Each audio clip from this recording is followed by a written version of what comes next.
Bismillahirrahmanirrahim. Assalamualaikum warahmatullahi wabarakatuh. Alhamdulillahi wahda wassalatu wassalamu ala man la nabiyya ba'dah wa ala alihi wa ashabihi wa man tabi'ah hudah. Para ustaz sekalian yang dirahmati Allah Subhanahu wa taala. Alhamdulillah kita bisa lanjutkan kegiatan kita pada malam hari ini dan insyaallah tetap semangat ya. Walaupun mungkin tadi pagi kecapean perjalanan, semoga samar kita malam-malam hari ini diberkahi oleh Allah Subhanahu wa taala. Dan karena ini sifatnya adalah sarasehan.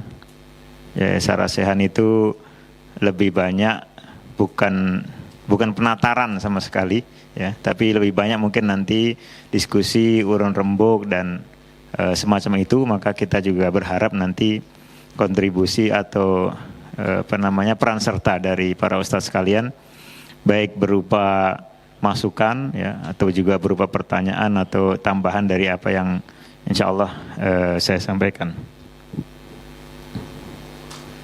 Baik, ada dua tema yang nanti kita bahas. Pertama tentang pemetaan bahasan akidah dan pemikiran, lalu kemudian historiografi dan tipologi sekte-sekte akidah. Nah, dua tema ini kita bahas secara berurutan.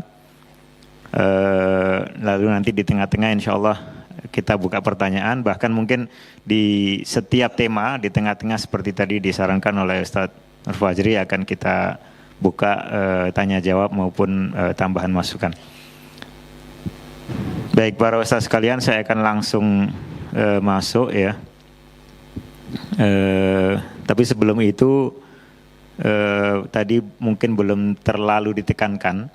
Jadi kegiatan kita ini karena memang diadakan di tempat ini ya, dan sebagian temanya itu cukup sensitif, memang sengaja kita ambil judul yang umum ya, sarasehan asatidzah dan akademisi kajian Islam. Nggak kebayang apa isinya karena tidak ada judulnya. Yang bahasa Arab pun judulnya masih umum ya. Tapi masuk ke situ. Jadi memang kita kemungkinan tidak akan memenuhi judul itu ya. Judulnya kan apa yang bahasa Arab itu terus terang. Daurah Mukatsafah ya, fi manahijid dirasat al-islamiyah wal fikr mu'asir. Ini judul yang besar. Ya. Judul kalau jadi buku itu bisa 2 jilid atau bahkan 3. Tapi kita ambil sebagiannya.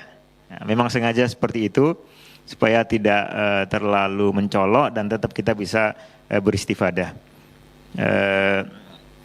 Bahasan ini terkait akidah ya, dan lebih fokus lagi terkait pemetaan bahasan dalam akidah. Lalu akidah itu punya subjek atau tema yang berdekatan yang biasa dikenal dengan istilah pemikiran. Ya, khususnya yang kontemporer.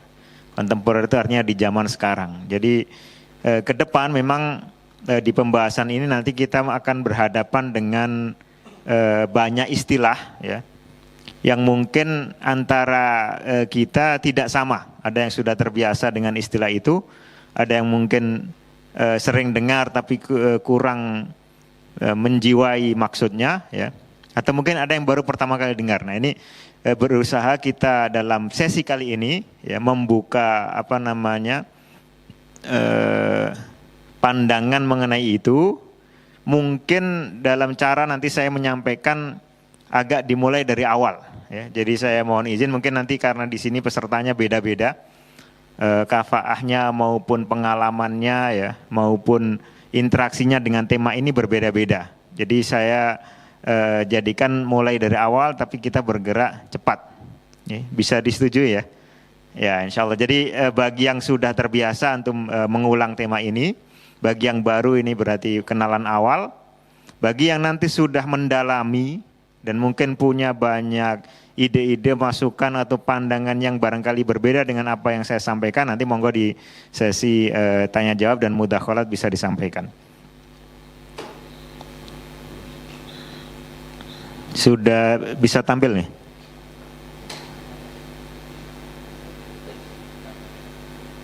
Iya. Ya, kita bahas tentang pemetaan bahasan akidah dan pemikiran. Kita mulai, saya minta waktu mungkin sekitar 3 atau 5 menit. Kita dengarkan dulu tilawah ini. Kita simak baik-baik ya bagi setiap penggal dari ayat ini. A'udzu billahi minasyaitonir rajim. Wa dakhala ma'ahu as-sijna fatayan. Qala ahaduhuma inni arani a'siru khamra. وقال الآخر إني أراني أحمل فوق رأسي خبزا تأكل الطير منه نبئنا بتأويله إنا نراك من المحسنين قال لا يأتيكما طعام ترزقانه إلا نبأتكما بتأويله قبل أن يأتيكما ذلكما مما علمني ربي إني تركت ملة قوم لا يؤمنون بالله وهم بالآخرة هم كافرون واتبعت ملة آبائي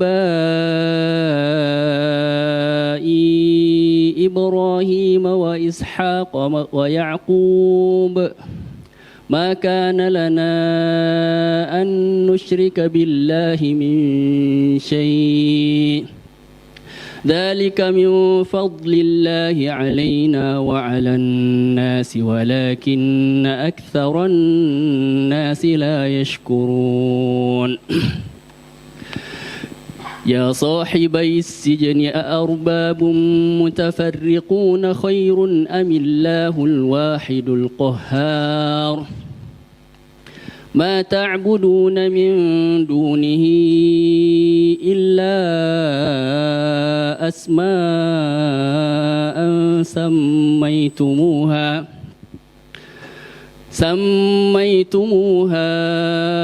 أنتم وآباؤكم ما أنزل الله بها من سلطان إن الحكم إلا لله أمر ألا تعبدوا إلا إياه ذلك فضل الله على الناس أمر ألا تعبدوا إلا إياه ذلك فضل الله علينا وعلى الناس ذلك الدين القيم ولكن أكثر الناس لا يعلمون يا صاحبي السجن أما أحدكما يا صاحبي السجن أما أحدكما يا صاحبي السجن أما أحدكما فيسقي ربه خمرا وأما الآخر فيصلب فتأكل الطير من رأسه قضي الأمر الذي فيه تستفتيان. Baik, jazakumullah khairan. Ini ayat-ayat yang menceritakan ya, peristiwa yang terjadi pada sejarah hidup Nabi Yusuf alaihissalam ya, ketika beliau ada di penjara. Kemudian ada 2 orang yang juga masuk ke dalam penjara bersama beliau. Lalu 2 orang ini kemudian memiliki mimpi masing-masingnya. Lalu keduanya ingin mimpinya dijelaskan atau ditakwil oleh Nabiullah Yusuf alaihissalam. Nah, ada satu bagian yang sangat penting di sini yang bisa menjadi semangat awal kita ya, dalam memasuki pembahasan terkait dengan tema akidah yang mungkin bisa dikupas dari berbagai macam sudut pandang. Nah, saya minta barangkali di sini dari para asatidzah sekalian dan para ikhwah sekalian ada yang bisa menyebutkan ya, atau menyampaikan poin apa terkait akidah yang bisa antum tangkap dari rangkaian ayat-ayat ini ya, dari ayat 36 sampai 41 surat Yusuf. Tafadhol. Silakan Ustaz. La ya'lamu ilmal ghaib illa nabiyyun aw rasulun biwahyin min Allah. La ya'lamu ilmal ghaib illa nabiyyun aw rasulun biwahyin min Allah. Masyaallah. Barakallahu fikum. Ada lagi? Tafadhol. Kita sambil brainstorming ya, biar tidak ngantuk. Silakan Ustaz Idris. Bahwasanya untuk memberikan takwil terhadap hal yang memang bukan takwil diperlukan kepercayaan terhadap yang diminta itu. Kepercayaan terhadap yang diminta untuk menakwili. Ya. Ya, Masya Allah, barakallahu fikum. Jadi ada kepercayaan, dan kepercayaan itu bagian dari akidah, begitu saja. Ya, barakallahu fikum. Ahsantum. Ada lagi? Tafadhol. Dari kelompok sini. Silakan Ustaz. Bebas ya, karena kita nggak berfatwa, jadi antum sampaikan saja apa tadabbur akan atau kesan yang antum tangkap. Silakan Ustaz. Dari firman Allah, "Wattaba'tu millata abai Ibrahim wa Ishaq wa Ya'qub." Akidah itu bersifat tetap.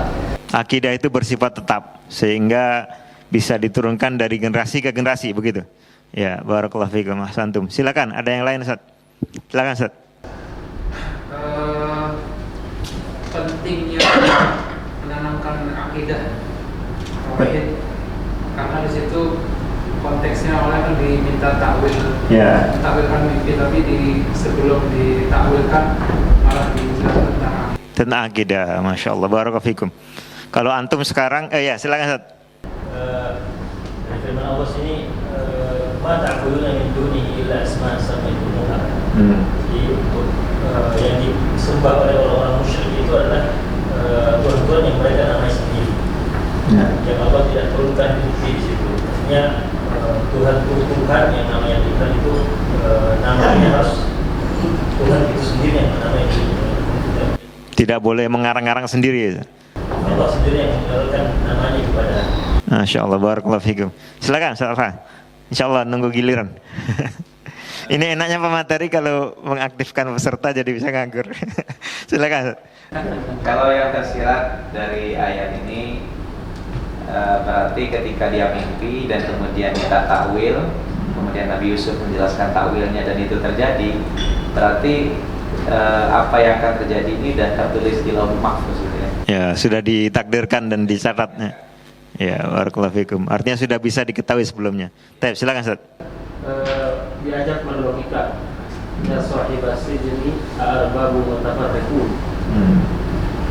Arbabun mutafarriquna khairun amillahul wahidul qahar. Ya, jadi Nabi Yusuf mengajak berdiskusi dengan orang yang didakwahi.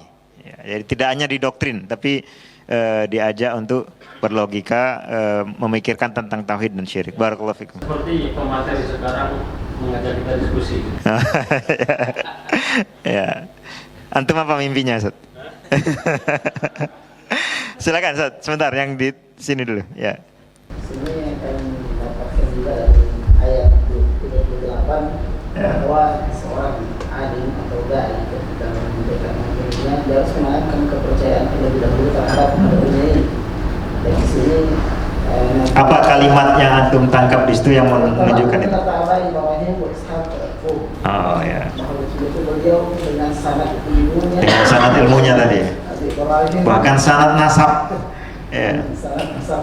Nabi Yusuf bin Ya'qub bin Ishaq bin Ibrahim, Nabi ibnu Nabi ibnu Nabi ibnu Nabi. Masya Allah ya. Jadi setelah diyakinkan baru diberikan isi dakwahnya. Tafadhol Syekhna.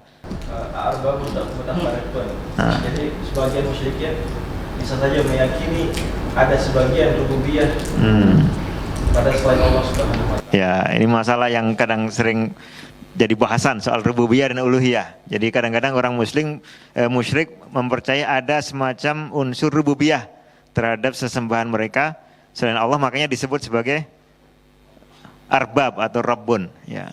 Tafadhol, ada yang lain lagi, silakan. Silakan Ustaz. Sebagaimana dakwah Nabi itu selalu intinya tauhid. Begitu juga kesalahan yang terjadi, syirik sama itu semua antum wa aba'ukum, kesalahan masa lalu yang diperbaiki oleh para Rasul adalah kesalahan yang berulang-ulang. Ya, jadi inti tema dalam akidah atas soal tauhid dan syirik ini menjadi dakwah yang paling mendasar saatnya, untuk disampaikan, menyuruh tauhid sama memperingatkan adanya syirik. Tafadhol, satu lagi barangkali masih ada, silakan. Satu is. Itu intisal akan Islam. Inil hukmu illa lillah. Ya, ini semangatnya Ustaz Faiz. Al-Hakimiyah. Jadi pentingnya imtisal untuk ahkamillahi ta'ala.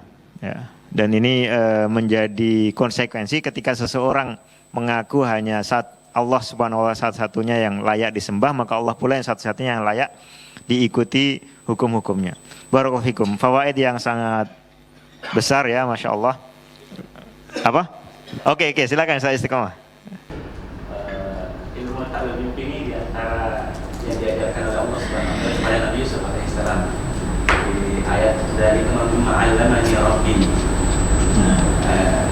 Ta'wil mimpi ditanyakan, dan ini menjadi salah satu wasilah dakwah Nabi Yusuf alaihissalam. Yang mendapatkan tempat yang bagus di kerajaan Mesir. Ya, barakallahu fikum. Dan memang kalau kita lihat proses perjalanan hidup beliau, proses keluarnya, kemudian diangkatnya dan seterusnya, itu ada kaitannya dengan mimpi. Ya, mimpi, dan ini satu ilmu yang istimewa diberikan kepada Nabi Yusuf. Dan ya tentu di samping beliau juga seorang yang amanah, seorang yang kuat dan seterusnya. Barakallahu fikum ya. Fawaid yang sangat besar sekali. Saya tertarik ke satu poin tadi yang disebutkan oleh Ustaz, siapa Ustaz? Antum. Ya. Abdul Lutfi. Ustaz Abdul Lutfi dari Al-Furqan. Dari Al-Andalus. Al-Andalus, Bogor. Ya, Masya Allah. Andalus Bogor. Jadi kalau kita perhatikan ini kan rangkaian ayat, berapa ayat ini? 5 ya. Ya, 5 ayat. 6 ayat. Orang ini datang bukan ingin sarasihan akidah. Datang 2 orang ini adalah untuk bertanya kebutuhan pribadi masing-masing, mentakwil mimpi. Tapi itu kemudian ditunda jawabannya oleh Nabi Yusuf dengan pengantar yang membuat mereka tenang. Ya. Nanti saya jawab, jangan khawatir ya, jangan khawatir akan saya jawab. La ya'tikuma ta'amun turzaqanihi illa nabba'tukuma bitawilihi qabla ayatiyakuma. Ya, saya mau dakwah dulu nih. Ya. Nanti urusan antum akan saya tunaikan, jangan khawatir, sebelum konsumsinya datang sudah saya jawab, sudah beres. Ya. Tidak langsung beliau jawab, gitu, supaya dia nyantol ya, penasaran. Saya ceramahi dulu. Nah, beliau kemudian baru mengatakan panjang ini, menjelaskan soal pertama, inni taraktu millata qaumin la yu'minuna billahi wa hum bil akhirati hum kafirun. Dan seterusnya. Ini kalau kita panjang tadi, kalau kita bahas akan luas, seperti fawaid yang antum sampaikan semua, itu semuanya masuk. Kemudian nanti di rangkaian ayat ini ya, beliau menjelaskan soal itu, kemudian wattaba'tu millata abai dan seterusnya ya. Memberikan pengantar-pengantar. Yang pertama tadi membuat audiensnya itu yakin ya, percaya dengan posisi Nabi Yusuf. Yang kedua juga menunjukkan bahwa yang beliau sampaikan ini bukan barang baru, tapi sesuatu yang sudah stabil, permanen, sudah diikuti oleh ayah, kakek dan moyangnya Nabi Yusuf ya. Kemudian ini juga jalan yang baik gitu, dan juga bahkan merupakan satu karunia atau keutamaan. Ini beliau mengatakan di sini, dzalika min fadlillahi alaina wa 'alan nas. Ya. Ini keutamaan dalam arti karunia yang diberikan oleh Allah kepada Nabi Yusuf dan keluarganya, dan juga diberikan kepada umat manusia, pengajaran tentang adanya akidah atau tauhid yang benar ini. Walakinna aktsarun nasi la yashkurun. Ya. Tapi mereka tidak bersyukur, ya. Tidak berterima kasih dengan apa yang diberikan Allah sehingga menyimpang. Termasuk tidak berterima kasih kepada akal pikiran yang sehat, fitrah yang diberikan oleh Allah semenjak kecil ya, sehingga melakukan penyimpangan. Jadi satu uslub dakwah yang sangat luar biasa, Masya Allah. Ya. Kemudian beliau membuat tadi argumentasi. Arbabun mutafarriqun khair amillahul wahidul qahar. Ya. Perbandingannya hanya itu saja, menyembah satu sesembahan ataukah sesembahan yang banyak. Yang satunya Rabbul Alamin, yang lain bukan Rabbul Alamin tapi dijadikan sebagai arbab. Ya. Dengan sebutan-sebutan, dengan sifat-sifat yang dikarang-karang, ya, nama-nama yang dibuat-buat sendiri. Misalnya kita tahu, ya, belakangan di kaum Quraisy kan ada nama Al-Lata, Al-Uzza dari Al-Aziz, Al-Lata dari Allah. Ya. Pembuatan nama yang seolah-olah cocok. Gitu. Padahal itu objeknya bukan Allah. Gitu. Baru kemudian beliau mengatakan ma ta'buduna min duni illa asma'an sammaitumuha antum wa aba'ukum ma anzalallahu biha min sultan, lalu inil hukmu illa lillah. Ya. Keputusan atau aturan itu dari Allah. Al-hukmu dalam arti yang seperti ini, juga nanti al-hukmu yang akan menyidang kita, yang akan memutuskan endingnya itu adalah juga kita semuanya kembali kepada Allah. Jadi tidak ada pilihan lain. Nah, ini satu yang sangat tegas di sini. Beliau menekankan tidak ada pilihan lain selain orang harus bertauhid. Kadang-kadang dakwah itu lemah karena hanya ditawarkan sebagai alternatif. Ya. Monggo kalau mau ikut model ini silakan. Kalau mau ikut saya modelnya begini. Nah, di awal-awal kadang-kadang seperti itu. Tapi kalau audiens itu sudah matang dengan apa yang kita dengarkan, ya, atau kesempatan tidak banyak seperti ketika Nabi Yusuf bicara dengan dua orang temannya ini, maka langsung tunjukkan ini satu-satunya pilihan, tidak ada jalan lain selain tauhid tadi. Nah, gitu. Amara alla ta'budu illa iyyahu dzalikat dinul qayyim. Semakin menegaskan ini satu-satunya agama atau jalan yang lurus, tidak ada jalan keselamatan di luar ini. Ya. Syariat yang diturunkan kepada Nabi, bentuk teknisnya bisa beda, tapi intinya adalah tauhid dan mentaati Allah Subhanahu wa taala. Nah, baru kemudian ya sahibayis sijni, jawabannya sangat singkat, ya. Hanya dalam setengah ayat. Amma ahadukuma fayaski rabbahu khamra. Ya. Itu saja jawabannya. Jadi dari pertanyaan tadi dialihkan oleh beliau ke tema akidah ini, ya. Baru kemudian diberikan jawabannya di akhir. Dan singkat saja. Yang satu akan mendapat keberuntungan, ya. Wa ammal akharu fayuslabu fatakulut tayru minhu. Nanti yang satunya akan disalib. Baik yang nanti keluar dari penjara ini akan mendapatkan hidup yang sejahtera, atau bahkan menghadapi malapetaka yang mengakhiri hidupnya. Dua-duanya ini perlu membawa bekal akidah yang benar, dan itu diberikan oleh Nabi Yusuf bukan karena kepentingan beliau pribadi, ya. Beliau hanya nitip satu pesan saja, nanti ingatkan ke uzkurni inda Rabbik, itu saja pesannya, dan itu pun lupa dia. Lupa sampai sekian lama. Ya. Beliau hanya titip satu pesan itu aja, diberitahu untuk apa? Bukan untuk membebaskan Nabi Yusuf dari penjara secara langsung seperti itu, tapi untuk menuntaskan kasus yang masih belum beres. Gitu. Beliau hanya nitip singkat situ saja, karena tawakal beliau hanya kepada Allah. Ya. Seperti halnya Nabi Ibrahim ketika akan dibakar, ya. Saya dulu bayangan waktu mendengar kisah Nabi Ibrahim itu ketika kecil, bayangan saya dibakar itu ya didatangin api semacam satu korek gitu ya, atau kecil ya, dengan kayu misalnya, terus dibakarkan Nabi Ibrahim. Ternyata para ahli sejarah menyimpulkan dari aneka informasi yang ada bukan seperti itu. Beliau ditempatkan di satu rumah atau satu bangunan gitu ya, mungkin dari tanah liat, lalu dibakar seluruh dengan bangunannya. Dan itu sampai berhari-hari. Ketika dibuka orangnya selamat. Ini luar biasa. Dan itu puncak tawakal akan kelihatan manakala saat-saat, ya, di mana tidak ada makhluk yang bisa dimintai pertolongan. Di saat seperti itulah cukup besar. Dan luar biasanya Nabi Ibrahim, konon dalam riwayat yang sampai ke kita, didatangi oleh malak Jibril. Ya. Ditanya, halaka min hajah. Ya, engkau butuh apa-apa atau tidak? Kata Nabi Ibrahim, amma ilaika falah. Ya, kalau butuh dengan dirimu enggak. Hasbiyallahu wa ni'mal wakil. Ya, dan betul-betul diselamatkan Allah dan tidak tanggung-tanggung. Modelnya bukan hanya menyelamatkan dari api, ya, begitu saja, tapi dijadikan ya narukuni bardan wasalaman ala Ibrahim. Ini tidak pernah ada, ya, dalam cerita yang kita terima. Api bukan hanya tidak membakar. Kalau tidak membakar itu biasa, ya, badan dikasih olesan tertentu, ya, apinya tidak sampai menyengat, tapi apinya tetap panas, kan begitu. Ini bukan kuni bardan, ya, apinya menjadi sejuk dan salaman ala Ibrahim. Jadi justru menjadi sesuatu yang berbalik dari tabiatnya semula, ya, tabiat yang biasa terjadi. Nah ini sekedar poin awal, ya, pengantar. Sekarang kita masuk ke tema. Nah ini baru bunyi.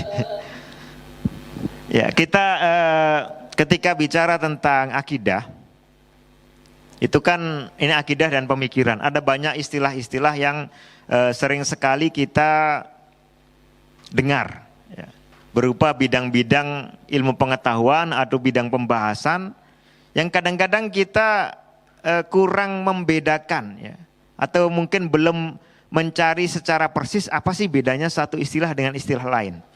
Ataukah dua-duanya ini sama saja isinya, ataukah yang satu lebih umum dibandingkan yang lain, ya.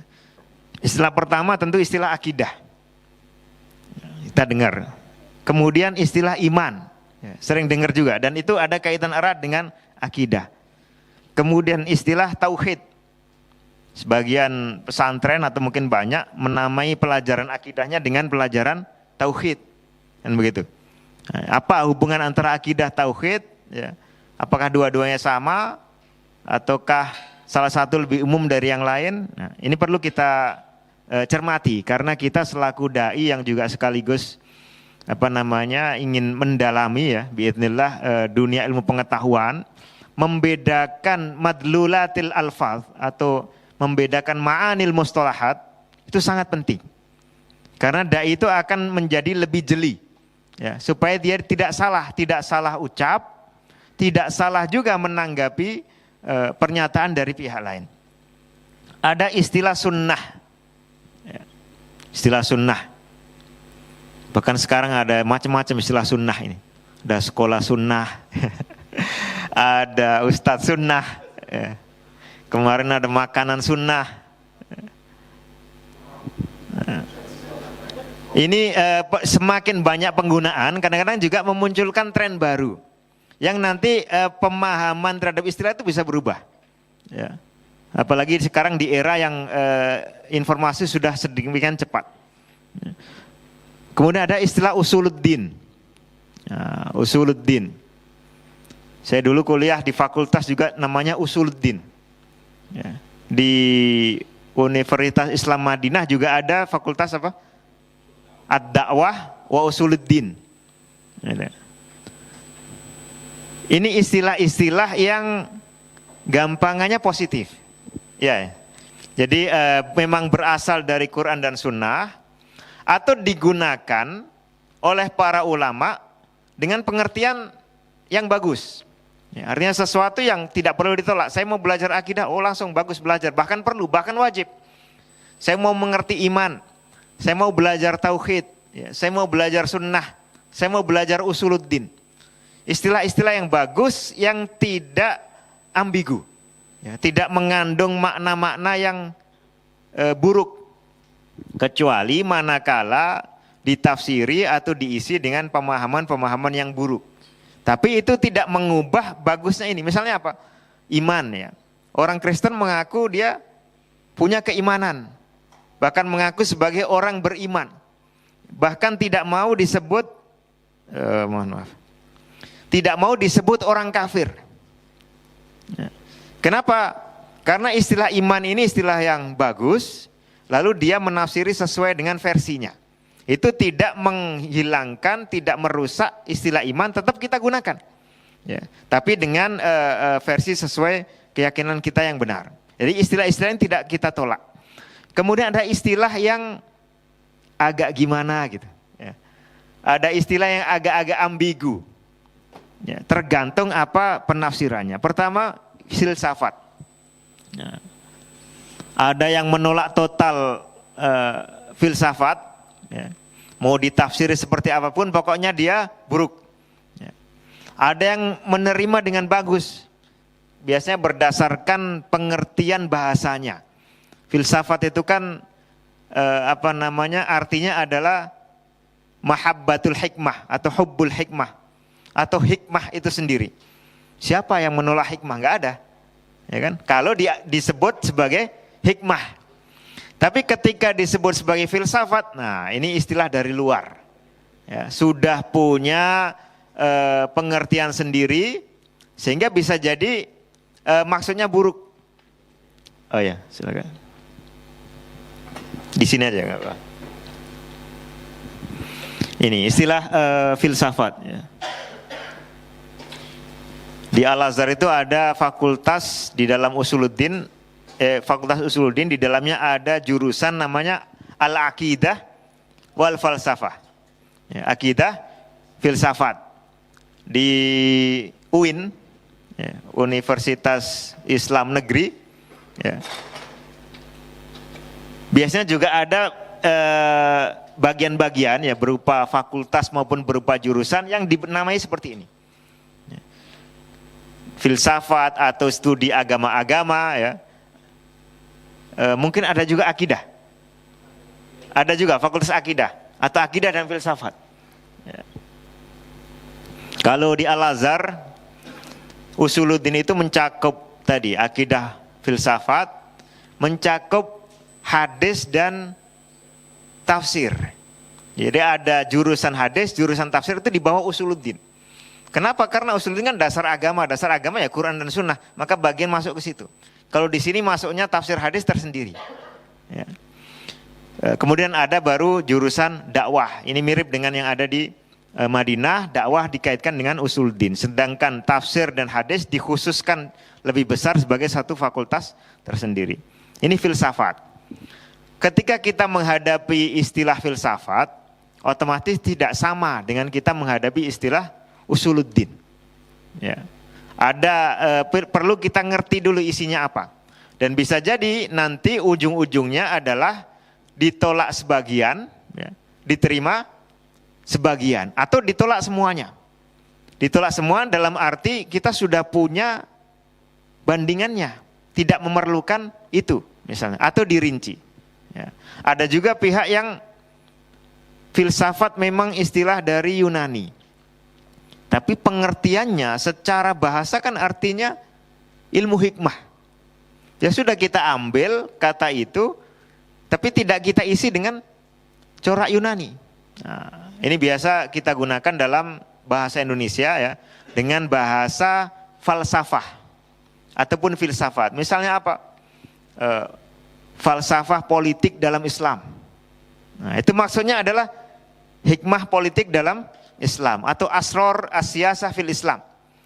Mirip dengan ketika umumnya orang menerima kata asyasah atau politik. Ya. Ini kata politik ini berasal dari barat. Tapi ketika kita ambil kosakata ini, ya sudah kita ambil, tidak kita persoalkan istilahnya, tapi kita tafsiri ketika menjelaskan prinsip atau sikap politik kita sesuai dengan syariat Islam. Nah, begitu juga sebagian orang menerima filsafat. Lalu ada istilah kalam. Ya. Bahkan ditambah ilmu kalam. Walaupun kata Abu Yusuf, al-ilmu bil kalami jahlun. Wal jahlu bil kalami ilmun. Ya. Tapi ini sudah jadi nama resmi di banyak tempat. Termasuk kalau kita lihat kurikulum Kemenak ya, yang resmi, itu kan pelajaran khusus namanya ilmu kalam. Ya, atau akidah ilmu kalam. Atau akidah dan ilmu kalam. Sudah diresmikan sebagai ilmu. Nah, ini kalam ya. Kalau zaman dulu kita lihat zaman ulama salaf, generasi tabi'in, tabi'ut tabi'in, dan apalagi angkatannya Imam Syafi'i dan Imam Ahmad, tidak pernah ada istilah ilmul kalam. Ya. Istilahnya ya al-kalam saja.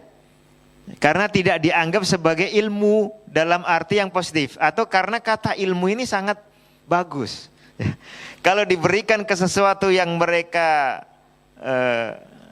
tahdzir, ya, sehingga tidak cocok. Nah, tapi intinya adalah ini menjadi satu disiplin, ya, satu, kalau kita menggunakan kata ilmu dengan pengertiannya yang umum, ya, tidak harus sesuatu yang disebut ilmu itu sesuatu yang baik total. Yang penting ini adalah satu pembahasan yang ada persoalan-persoalannya secara sistematis, ya, ada tokoh-tokohnya, ada buku-bukunya, ada kajian-kajiannya, bisa disebut sebagai ilmu. Apalagi ada pegiatnya, ada kalangan tertentu yang sering menyuarakannya. Seperti halnya ilmu sihir. Sihir itu kan sesuatu yang terlarang, tapi kadang kita biasa nyebutnya sebagai ilmu. Ilmu hitam. Ilmu tapi hitam, padahal ala ilmu nurun. Tapi ada juga namanya ilmu hitam. Lalu ilmu hitam nanti dibagi lagi, sihir hitam dan sihir putih. Nah, itu macam-macam istilah. Ketika kita selaku dai atau thalibul ilmi atau biidznillah alim itu masuk ke dunia akidah dan pemikiran, akan sering menghadapi istilah-istilah yang perlu kita disiplinkan, ya, perlu kita ketat dalam mengelolanya supaya tidak campur aduk. Nah, karena campur aduk istilah dan pengertian kosakata ini salah satu yang membuat kadang-kadang pembahasan akidah itu menjadi tumpang tindih, ya, dan menjadi tidak jelas. Setelah sudah jelas, maka kita bisa memilih kemasan yang paling bagus dan paling mudah, paling praktis untuk disampaikan ke masyarakat. Ada lagi istilah tasawuf. Nah, istilah tasawuf ini juga bukan dari Quran, bukan dari sunnah, bukan dari salafus soleh, ya. Tapi satu istilah yang muncul awalnya berkaitan dengan wol atau bulu domba, ya. Orang-orang kalangan fuqara, kalangan zuhad, ya, yang punya cara beragama dan bersosial tertentu, ya, kemudian sering memakai baju dari suf atau dari kain wol ini, ya. Kemudian muncul tasawwafa. Nah, tasawwafa ya tasawwafu, tasawufan, mulai memakai suf, gampangnya begitu. Lalu terbentuk menjadi punya pengertian tersendiri, ya. Kalau dulu istilah az-zuhd atau zuhad itu kan istilah berasal dari Quran dan sunnah. Kemudian ini muncul istilah baru, lalu berkembang, ya, bertambah, bercampur di sana berbagai macam kecenderungan, sehingga kemudian para ulama, ya, khususnya ahlul hadis, ya, perlu punya sikap khusus. Nah, ini sama mirip dengan istilah filsafat, istilah kalam, tidak bisa begitu saja kita terima atau kita tolak tanpa kita jelaskan apanya yang diterima, apanya yang ditolak. Lalu ada satu lagi istilah, kira-kira apa? Mantik. Apa lagi? Manhaj. Ya, apa lagi? Apa? Karena hanya tinggal satu, judul tema sesi kita adalah akidah dan pemikiran, ya tinggal istilah pemikiran. Istilah pemikiran warnanya agak beda. Kenapa? Karena ini pada aslinya itu juga bukan istilah yang murni positif, ya, ataupun netral. Ada yang bisa menyebutkan ayat di Quran yang menggunakan kata al-fikr? Tafadhal. Di dalam Al-Quran menggunakan kata fikr. Bebas. Afala tatafakkarun atau yatafakkarun dari kata tafakkur. Ada lagi? Ya, masih sama Ustaz, berarti tafakkur. Ada lagi? Innahu fakkara wa qaddar. Ini dari fakkara yufakkiru tafkiron. Nah, jadi ada tafakkur, ada tafkir, ya. Pemikiran ini adalah terjemahan dari tafkir, bukan dari tafakkur. Makanya pelakunya disebut apa? Mufakir, pemikir. Tapi pemikir di Quran ternyata buat Al-Walid ibnul Mughirah. Innahu fakkara wa qaddar faqutila kaifa qaddar. Berpikir mencari ide-ide, tapi tujuannya adalah untuk bagaimana membantah Al-Quran secara bisa diterima akal orang. Nah, itu. Jadi justru di situ disebutkan dalam rangka sesuatu yang buruk. Beda dengan tafakkur. Ya, tafakkur justru semuanya isinya adalah bagus. Maka ini satu istilah yang tidak begitu saja bisa kita sebut positif ataupun negatif, ya. Karena faktor itu. Di Quran ini tidak digunakan sebagai istilah yang positif, ya. Tapi secara penggunaan zaman sekarang, ya, itu digunakan sebagai istilah yang netral. Kan begitu. Makanya ini ada istilah al-fikrul mu'asir. Netral. Netral artinya apa? Bisa bagus, bisa buruk, tergantung pemikiran apa. Kalau pemikiran liberal ya buruk. Ya. Kalau pemikiran akidah Ahlussunnah ya baik. Nah, ini. Tapi dia membedakan diri dengan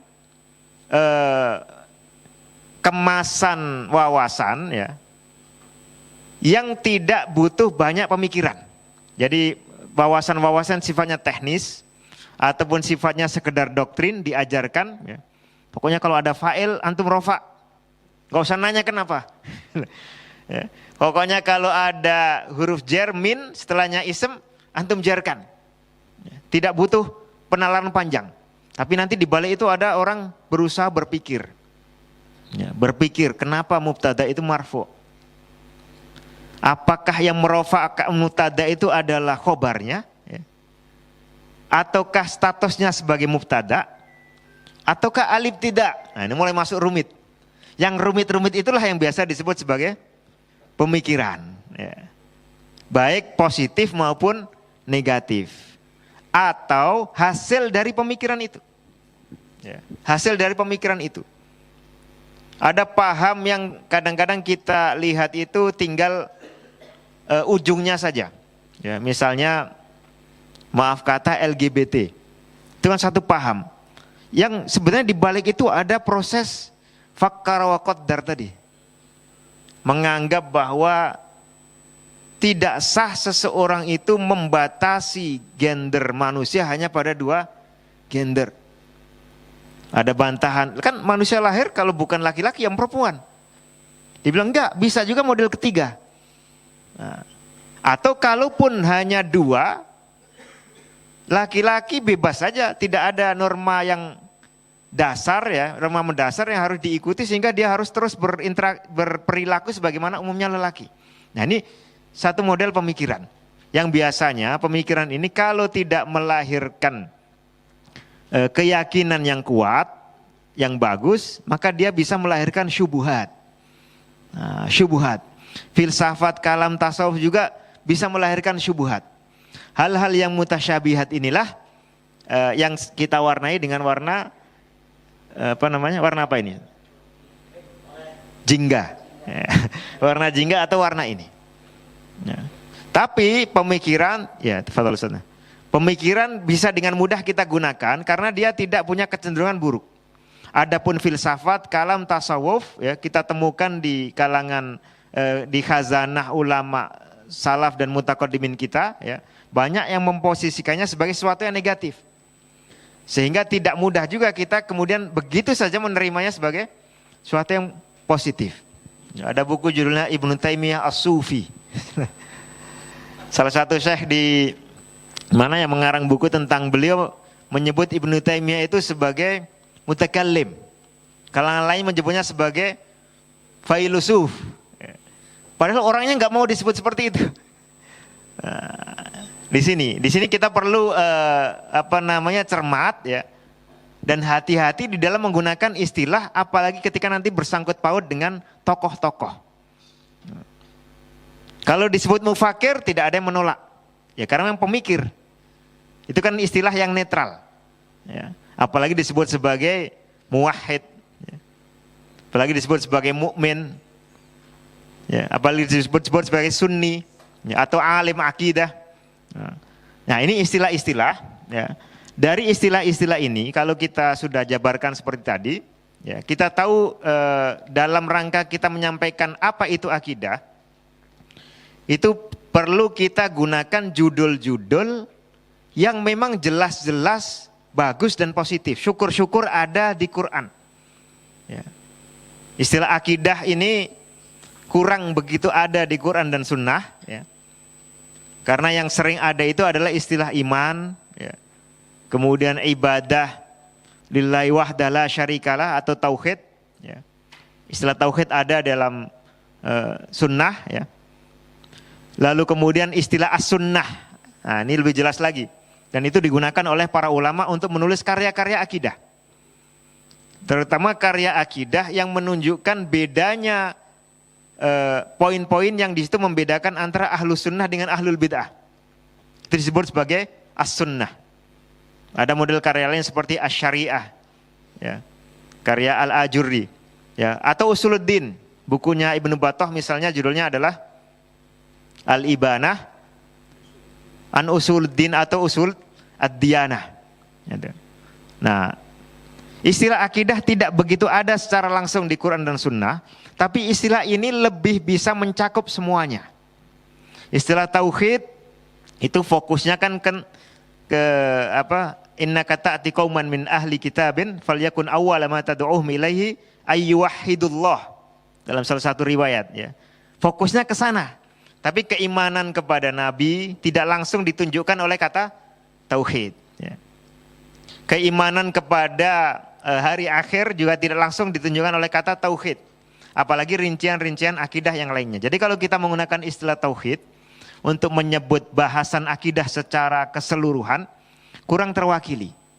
Makanya kadang-kadang sebagian santri itu nanya, ya, setelah dijelaskan tauhid itu adalah mengesahkan Allah, ya, lalu menjadi nama mata pelajaran, tapi kadang-kadang babnya bukan bab itu, bab-bab lain yang agak jauh, gitu. Tapi dia menjadi inti maka dijadikan sebagai judul. Istilah sunnah ini juga tadi dalam praktek para ulama menggunakannya dalam karya-karya itu fokus ke bagian-bagian akidah yang banyak mukhalifinnya, yang banyak penyimpangannya, ya, tidak secara keseluruhan. Lalu yang kedua, istilah sunnah ini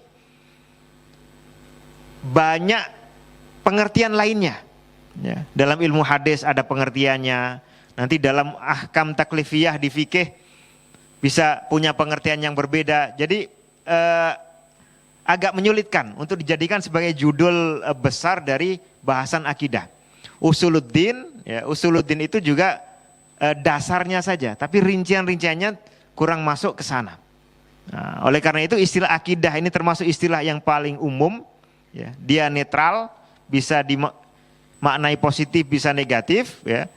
Ketika kita ingin membahas keimanan, rukun-rukun iman, kemudian ajaran-ajaran Islam yang benar tentang keyakinan, lalu ada tambahan, ya, memberitahu kita atau mengajarkan kita dalam arti menyampaikan ke kita penyimpangan-penyimpangan, maka salah satu istilah yang paling pas itu adalah istilah akidah ini untuk menyebut secara keseluruhan. Lalu di akidah nanti dibahas keimanan, ya, dibahas tentang tauhid, dibahas tentang usuluddin. Lalu disebutkan akidah ini dulu sering dijuduli oleh para ulama sebagai as-sunnah karena fokus mereka adalah mengajarkan hal-hal yang mulai banyak penyimpangan.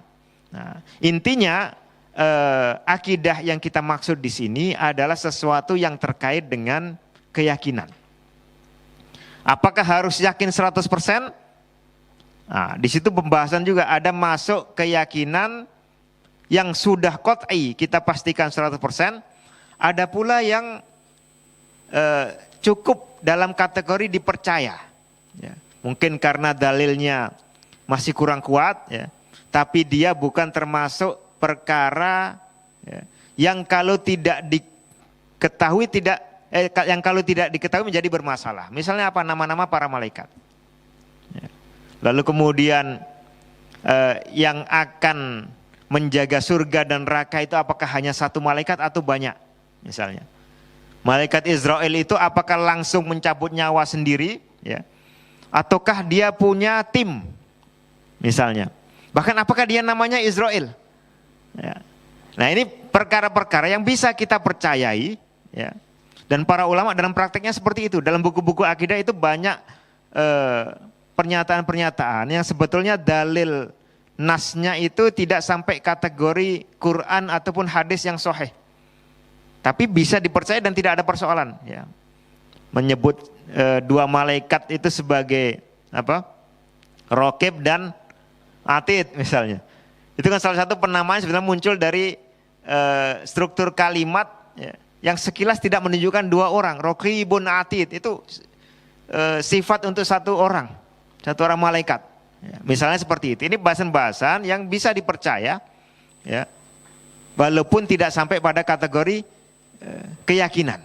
Nah, jadi intinya akidah itu yang juga nanti pemikiran ini bicara tentang ini, tentang keyakinan dan kepercayaan.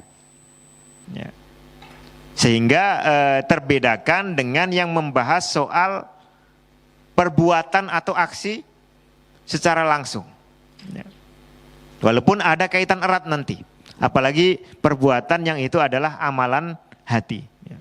Intinya yang kita cari dalam keyakinan dan kepercayaan ketika mempelajari akidah atau membahas akidah adalah menemukan kebenaran. Kemudian menyampaikan apa? Kebenaran itu. Ya. Karena sesuatu kalau sudah dipercaya tapi kemudian terbukti keliru, maka berarti dia tidak benar. Ya. Keyakinan pun normalnya orang tidak bisa yakin kecuali dengan sesuatu yang sudah dia pastikan kebenarannya. Tapi kadang-kadang kan kita selaku manusia, ya, itu punya sifat buru-buru. Buru-buru meyakini sesuatu padahal belum cukup untuk diyakini. Nah, jadi yang kita gali dalam akidah itu adalah tolok ukurnya bukan apakah sudah yakin atau dan sudah percaya, tapi apakah itu memang benar. Nah, ini, ya. Karena orang yakin atau merasa yakin, nah itu kadang-kadang dia sebetulnya tidak, inhum illa yadhunnun saja sebetulnya. Dia hanya menduga-duga tapi dia anggap dugaannya itu sebagai keyakinan. Maka yang dicari adalah kebenaran. Kebenaran itu otomatis membutuhkan bukti. Nah, bukti kalau berupa sesuatu yang bisa disaksikan langsung adalah dengan disaksikan langsung. Kalau tidak maka melalui informasi. Insya Allah nanti kita bahas itu di pertemuan berikutnya, ya. Nah, ini tiga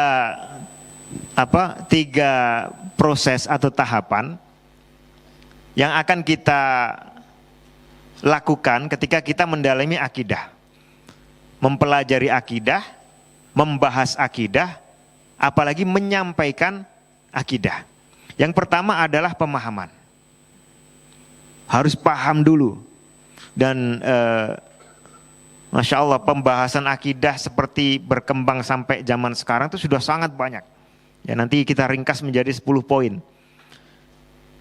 Satu persatunya cukup berat untuk didalami. Kadang butuh waktu selama bertahun-tahun.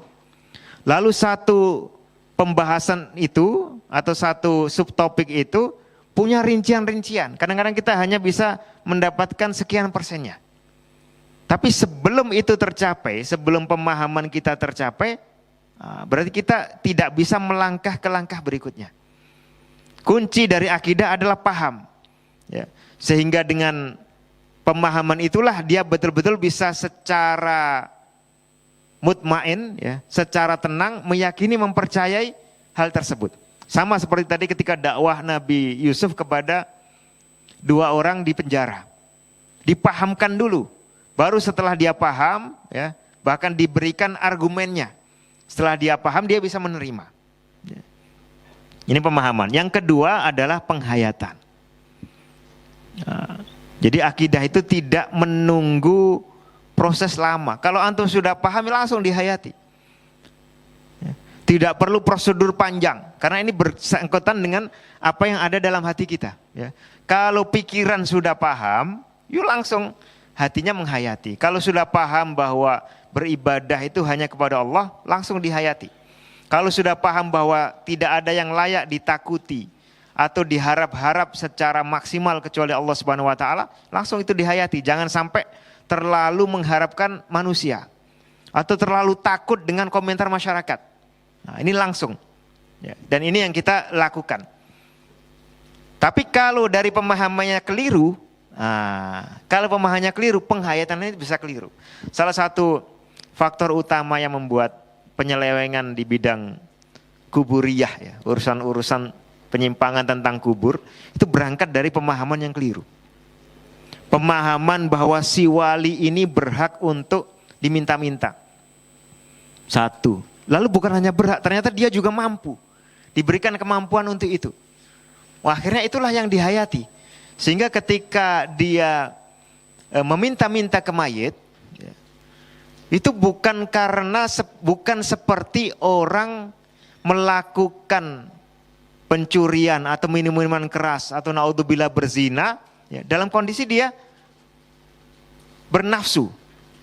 Sekedar nafsu saja, tapi dia sebenarnya tahu itu perbuatan yang keliru.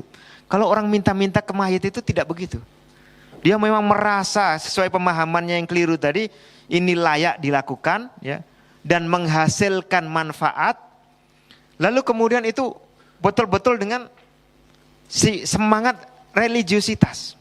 Kalau kita pelajari sejarahnya kaum kafir Quraisy, ya, penyimpangan utama mereka yang disebut Quran itu kan syirik. Padahal syirik itu adalah suatu bid'ah. Artinya apa? Syirik itu satu ibadah, satu bentuk religiusitas. Orang melakukan syirik, ya, dengan bentuk seperti syiriknya kaum kafir Mekah, itu berarti orang yang religius. Dia punya agama dan dia punya kegiatan beribadah, kan begitu ya? Sama seperti kita di sini melihat orang Kristen ataupun Protestan yang religius, sering datang ke gereja, atau Hindu dan Buddha yang religius, sering beribadah sesuai ajaran mereka. Ya. Itu berangkat betul-betul dari tadi pemahaman yang keliru lalu dia hayati. Nah, itu tidak menyelamatkan orang. Maka kembalinya lagi ke pemahaman, tapi pemahaman saja yang tidak sampai dihayati juga sama, tidak akan menyelamatkan orang. Makanya dalam surah Al-Fatihah, ya, ghairil maghdubi alaihim. Nah, al-maghdubi alaihim ini orang yang sudah paham tetapi tidak mau menghayati. Ya. Kenapa tidak mau menghayati? Salah satunya adalah hukuman dari Allah. Hatinya dibuat tertutup, hatinya mati karena pelanggaran dosa sebelumnya. Ya. Sehingga dia hatinya tertutup, ya, sesuatu yang sebenarnya dia sudah paham bahwa itu tidak boleh dilakukan. Nah, ini. Jadi pemahaman satu, yang kedua pemahaman ini harus berujung pada penghayatan. Kalau salah satu timpang, maka tidak akan menghasilkan hasil yang baik. Seperti tadi, ya, soal kuburiyah. Nanti di sana dalam faktor pemahaman, apalagi sudah sampai ke tingkat penghayatan, ada banyak namanya syubhat. Nah, syubhat ini mengkelirkannya juga ini dengan pemahaman yang bagus. Jadi nanti akan muter. Setelah satu poin lagi. Contoh, orang datang, ya, meminta-minta dengan mayit. Satu kebutuhan besar yang selama ini belum terpenuhi. Begitu dia minta dengan mayit tersebut, pulang terpenuhi. Ya. Bagaimana antum menjawab syubhat ini? Ya. Saya datang itu ke kuburannya, saya minta anak saya yang sudah sekian tahun, ya, cacat, tidak bisa bicara, ya, saya pulang beres. Kira-kira di mana salahnya itu? Tafadhol. Kalau ada yang musyarakah. Nah, sambil kita santai ada snack. Ya, silakan Ustaz.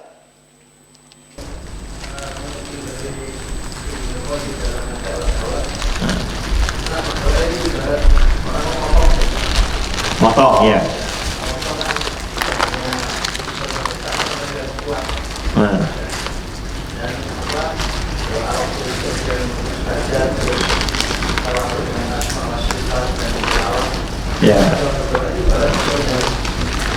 Nah tadi dia berdoa dengan mayat, kok bisa tercapai kekuatan doanya? Artinya boleh nggak itu? Berarti nggak apa-apa, yang penting saya berdoa dengan mayat, yang penting kuat. Gitu. Istidras. Ya. Jadi salah satu yang disebutkan juga oleh Ibnu Qayyim, ditekankannya dalam sebagian buku beliau, dan ini dari Ibnu Taimiyah,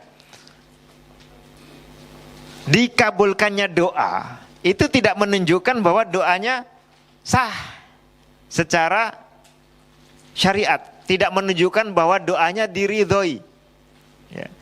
Jangankan ke orang mayit, ya, ke Uzza, Hubal, ya, bahkan doa ke Fir'aun bisa jadi dikabulkan. Doa ke Dajjal bisa jadi dikabulkan. Apalagi Dajjal bisa menciptakan, ya, dalam bahasa sekarang, atau membuat satu keajaiban yang luar biasa. Tapi itu sama sekali tidak menunjukkan bahwa Dajjal ini benar. Gitu. Karena apa? Karena orang dikabulkan doanya, ya, itu sebetulnya tidak ada kaitannya dengan doanya ini diridhai Allah atau bukan. Sebagaimana perbuatan-perbuatan yang lainnya. Orang banyak membunuh, ya, banyak mencuri, kemudian ternyata menjadi orang kaya raya, ya, aman-aman selama sekian tahun. Itu apakah menunjukkan bahwa perbuatannya yang menyebabkan dia sejahtera itu bagus? Tidak menunjukkan. Nah ini contoh syubhat. Ya. Dan itu adalah dengan cara membereskan pemahaman. Kalau pemahaman sudah beres, ya insya Allah mudah masyarakat itu menghayati. Tapi kalau pemahamannya masih belum antum reparasi, ya, masih banyak syubhat, sulit Ustaz, kita memaksa orang untuk meyakini sesuatu yang dia belum paham, ya, atau belum ngerti kenapa sih harus begitu. Nah, seperti itu. Ya. Yang terakhir, yang ketiga adalah pembelaan. Nah, ini sesuatu yang lebih. Orang kalau paham itu untuk dirinya sendiri. Menghayati itu juga untuk dirinya sendiri. Dan bisa hanya terkait dengan dirinya saja. Tapi belum menunjukkan bahwa dia layak untuk menjadi orang yang mendapatkan keridhaan Allah secara besar dalam hal itu, kecuali dengan ini, pembelaan. Ya. Kalau dia paham, ya, kemudian dia amalkan melalui penghayatan tadi. Tapi ketika ada serangan terhadap akidah Islam, ya, ada serangan terhadap aqaid ahli sunnah wal jamaah, dia sama sekali tidak ada pembelaan. Nah, itu menunjukkan bahwa akidahnya ini belum kuat. Bisa jadi benar belajarnya, ya, informasi yang diterima benar, dan itu secara pribadi maupun di lingkungan sekitarnya sudah diterapkan, tapi belum kuat, mudah goyah. Nah, di sini ada jawaban. Kenapa kadang-kadang kita mendengar ulama A, ya, itu seorang jago akidah, tapi ujung-ujungnya jadi murtad. Ada nggak? Ada. Murtad itu sudah paling maksimal. Ini saya meringkas pembahasan. Ya. Belum bicara yang menyimpang-nyimpang yang di bawah murtad. Kenapa? Karena tidak ada pembelaan. Nah, hati itu intinya terdiri dari wawasan dan keinginan. Ya. Atau ada tiga lah. Ada tiga. Terdiri dari wawasan, ya, perasaan, dan keinginan. Terdiri dari ilmu, ya, syu'ur ini mencakup mahabbah dan karohah, ya. Lalu yang ketiga terdiri dari iradah. Ini saling membangun. Orang yang ilmunya mapan, ya, betul-betul mantap, akan muncul mahabbah dan karohah. Orang yang mengerti betul Allah Ta'ala, yang paham betul, akan muncul mahabbah. Orang yang mengerti betul setan, iblis, akan muncul karohah yang tidak bisa dipalingkan oleh syubhat-syubhat, ya, karena ilmunya kuat, maka syuurnya juga kuat. Nah, kalau syuurnya kuat, mahabbah dan karohah ini kuat, maka irodahnya akan kuat. Kehendak yang kuat itu dengan cara rasa suka. Kita bisa semangat misalnya sholat tepat waktu di masjid berjamaah. Kenapa? Karena tahu dulu, tahu itu bagus. dan itu diperintahkan syariat. Lalu yang kedua punya rasa suka. Nah, suka ini bisa diganggu dengan tazyin. Ya. Kalau setan itu berhasil menguasai perasaan, ya, bagian kedua ini bisa menguasai perasaan kita, maka iradah kita akan bermasalah nanti.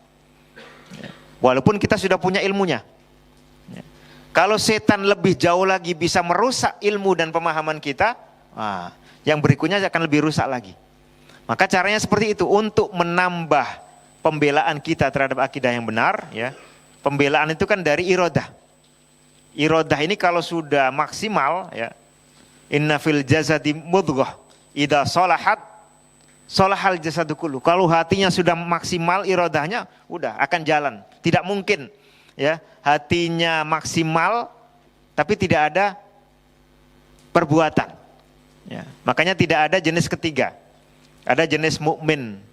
Ya, seperti di awal-awal surah Al-Baqarah, ya. Mukmin yang penuh atau mukmin begitu saja secara umum. Yang kedua ada kafir. Ya.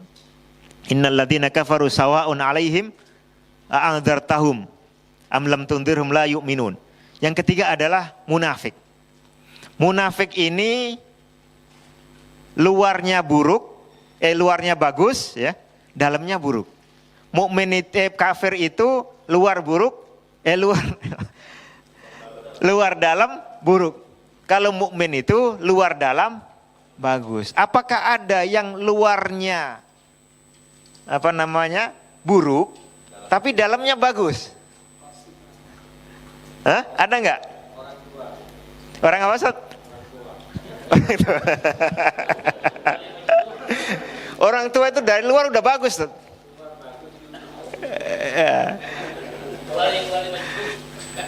Atau di sini sepakat orang tua itu luarnya buruk. Ya, bagus insya Allah sesuai dengan jenjang masing-masing.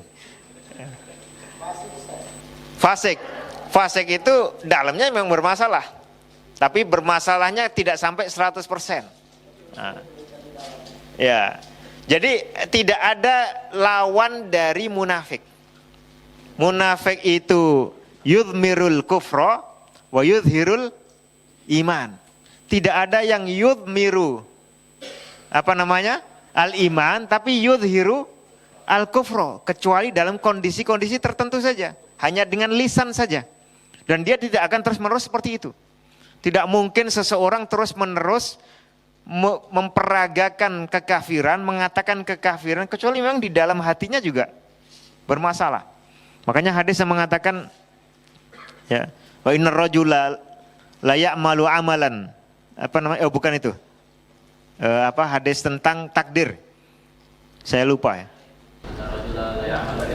Ya, innar rajula la ya'malu bi amali ahlil jannati hatta ma yakunu bainahu wa bainaha illa dhira' fayasbiqu alaihi alkitabu fayamalu bi amali ahlin nari fayadkhuluha. Pertama kali dia fayamalu bi amali ahlin nari, ini tidak mungkin muncul begitu saja.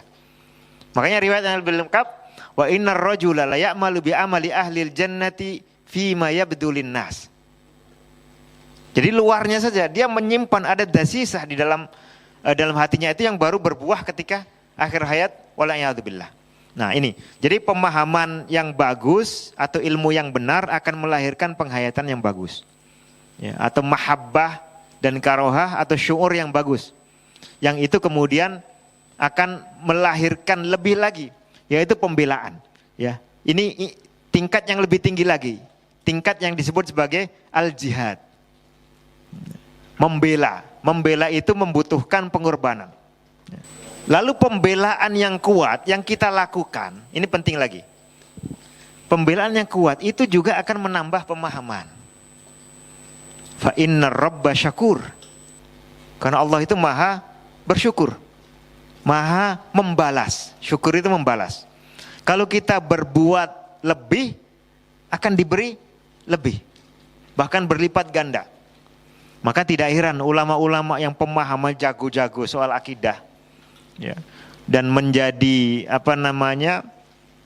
guru dari sekian banyak zaman, itu adalah orang-orang yang tidak diam saja, ya. Imam Ahmad, apa yang membedakan beliau dengan ulama-ulama yang lain sezaman itu? Pembelaannya. Pembelaan paling kuat beliau. Sehingga pemahamannya pun menjadi maksimal. Dan kadang-kadang subhanallah kalau antum mengkaji akwal a'imah mutaqaddimin ya. Kadang-kadang baru terasa kenapa beliau memilih untuk punya sikap seperti itu walaupun hanya sekedar perbedaan redaksi. Itu kadang-kadang baru terasa belakangan. Kenapa Imam Ahmad ngotot harus ditambahkan ghairu makhluk ketika menyebut Al-Qur'anu kalamullah, itu akan terasa belakangan. Karena ternyata banyak sekali orang bilang Al-Qur'an kalamullah tapi makhluk. Nah, ke zaman dulu sebelumnya tidak begitu. Kalau kalamullah ya bukan makhluk. Kalau makhluk ya bukan kalamullah. Gitu. Tapi setelah itu kemudian muncul seperti itu. Ya, ini bisa jadi ini bagian dari taufik Allah Ta'ala. Ya, yang kadang-kadang baru terasa ketika belakangan. Oh ya, kok beliau cerdas sekali menyelipkan satu poin ya, yang manakala itu tidak diselipkan belakangan bisa ditafsiri macam-macam. Nah, ini bagian dari karunia yang diterima ketika seseorang punya pemahaman, dihayati, kemudian punya perjuangan, pembelaan. Ya. Nah, sekarang kita masuk ke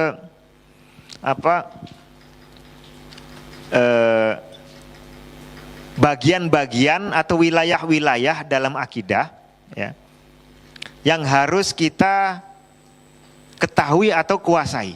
Bukan soal temanya, tapi soal apa saja sih yang harus unsur-unsur yang perlu saya ketahui, pelajari, dalami ya, sehingga nanti dapat pemahaman itu lalu bisa kita hayati dan kita bela atau perjuangkan. Yang pertama adalah isi akidahnya itu sendiri. Ya, misalnya rukun iman. Ya, keimanan kepada Allah. Keimanan kepada Allah apa rinciannya? Nah, ada kontennya, ada isinya. Ini saya sebut konten wawasannya. Ya. Akidah itu pengetahuan, maka isinya adalah wawasan. Ya. Wawasan ini dari bahasa Jawa, ya, dari wawas atau mawas, yang intinya adalah sadar. Ya, masuk ke kesadaran kita berupa input pengetahuan, itulah wawasan. Wawasan ini isinya apa kita ketahui. Semakin detail, semakin bagus. Ya, misalnya kita tahu ada pembahasan akidah soal ru'yatullah. Allah itu bisa dilihat. Masuk ke pembahasan. Oh ya, ada pertanyaan. Rasulullah kan pernah ya berbicara dengan Allah atau mendengar pembicaraan Allah. Misalnya. Ya. Atau diberitahukan oleh malaikat, pernah nggak beliau melihat Allah? Masuk pembahasan. Oh ternyata ada perbedaan zaman dulu. Setelah itu kemudian tidak ada perbedaan. Setelah itu ada sedikit lagi perbedaan. Semakin rinci semakin bagus. Nah, asalkan antum bisa memilih mana yang materi wawasan yang bagus, mana yang sebetulnya hanya sampah. Justru kadang-kadang. Ya, ini bisa kita pilah-pilah.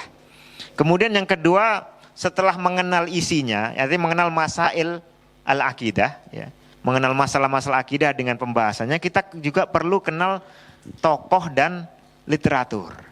Ya, siapa saja ulama-ulama yang layak dijadikan rujukan. Ya, kemudian mereka nulis apa? Kadang-kadang saya ketemu sebagian kalangan ya, kalau bicara soal tokoh itu luar biasa, cerita macam-macam. Ternyata belum baca bukunya sama sekali.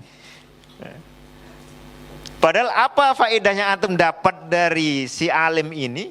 Ya, kalau hanya ketokohannya, ya memang dapat ya, dapat inspirasi, dapat ini, tapi tidak mengerti isi pikirannya. Ini sering terjadi di Nusantara. Nusantara itu banyak tokoh-tokoh besar di abad sebelum kita ya, entah besar beneran tapi ataupun besar karena penggemarnya banyak, tapi mereka nggak ngerti. Beliau itu dulu pemikirannya bagaimana, karyanya seperti apa. Nah, sehingga kadang-kadang baru dikarang berikutnya. Contoh apa? Wali Songo, ketokohannya luar biasa ya, dan ceritanya. Tapi sebetulnya detailnya Sunan Bonang itu bagaimana sih? Ya, Sunan Kalijogo itu bagaimana? Akhirnya kadang-kadang dikarang belakangan. Ya. Ada sebagian kecil yang ada di naskah-naskah lawas ya, tapi juga tidak bersanad lengkap ya, kayak tadi Al-Irsal wal I'dhal. Ya. Ujung-ujungnya apa? Tidak bisa digunakan sebagai rujukan karena tidak valid. Ya. Beda dengan tokoh-tokoh Timur Tengah. Nah, ini salah satu keutamaan. Ya. Bagaimana dulu generasi umat Islam menjaga tradisi keilmuan, itu lengkap, Masya Allah. Jadi kita tidak hanya kenal nama, tapi kenal karyanya. Bahkan tidak hanya kenal karya dari judul dan kira-kira isinya apa, tapi tahu betul-betul isinya. Bahkan bersanad sebagiannya. Ya. Nah, ini luar biasa. Kalau tidak seperti itu, orang dengan mudah akan mengatakan Imam Bukhari itu begini akidahnya. Yang satu mengatakan Imam Bukhari begini. Oh, kita temukan Ibnu Hajar mengatakan Imam Bukhari banyak merujuk Ibnu Kullab dalam akidah, merujuk Imam Syafi'i dalam fikih. Bagaimana kita bisa mengecek kebenarannya kalau tidak tahu ucapan-ucapan Imam Bukhari sendiri? Tidak bisa. Ya, paling hanya kita bisa mengatakan ya bisa jadi iya, bisa jadi enggak. Gitu. Nah, di sini pentingnya selain kenal tokoh ya, juga kenal literatur. Karena tujuan apa? Tujuannya apa? Tujuannya untuk nanti kita ambil wawasan dari situ. Ya. Lalu yang terakhir, setelah kita kenal tokoh dan literatur, nah kita tahu akidah ini satu tema yang memunculkan kelompok-kelompok. Ya. Kelompok itu ya isinya adalah tokoh-tokoh dan para pengikutnya. Maka kita perlu kenal juga sekte dan agama. Insya Allah nanti di tema yang terakhir membahas soal itu. Ya. Apa sih sekte-sekte yang pernah ada di dunia Islam? Lalu apa agama-agama yang pernah ada? Tidak harus menguasai semuanya. Dan ini wawasan tambahan sifatnya. Ya, kalau antum berakidah yang benar, punya wawasan yang bagus, ya, dan itu dihayati, diamalkan, lalu dibela tanpa mengerti sekte-sekte yang sesat pun tidak masalah. Ya. Tapi akan menjadi kurang kuat. Bisa jadi kita masuk ke pemikiran sekte-sekte tertentu, ya, secara tidak sadar. Nah, maka semuanya perlu kenal, tapi dengan urutan prioritas seperti ini. Ya, kuasai dulu akidah yang benar, konten wawasan yang benar. Setelah itu silakan kenal tokoh-tokoh di bidang itu dan buku-buku atau rujukan referensi. Nanti saling melengkapi. Ya, karena ketika kita kenal tokoh literatur, nanti bisa tambah wawasan baru. Bahkan mengenal tokoh literatur sendiri sudah wawasan, walaupun bukan wawasan akidahnya. Ya. Lalu kemudian kenal sekte-sekte dan agama. Karena orang yang tidak ya'lamul jahiliyah, ya, la ya'riful jahiliyah, orang yang tidak kenal bagaimana jahiliyah itu dengan macam rinciannya, dia mudah juga nanti terserempet ke sana. Ya. Baik, sebelum saya lanjutkan, ada taklikat silakan atau pertanyaan. Ya, kita buka langsung ya.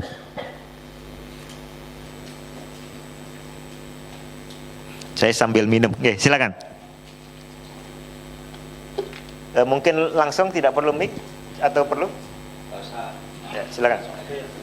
Ya, pembahasan cukup menarik dan saya mendapatkan ilmu tambahan dari sesi ini.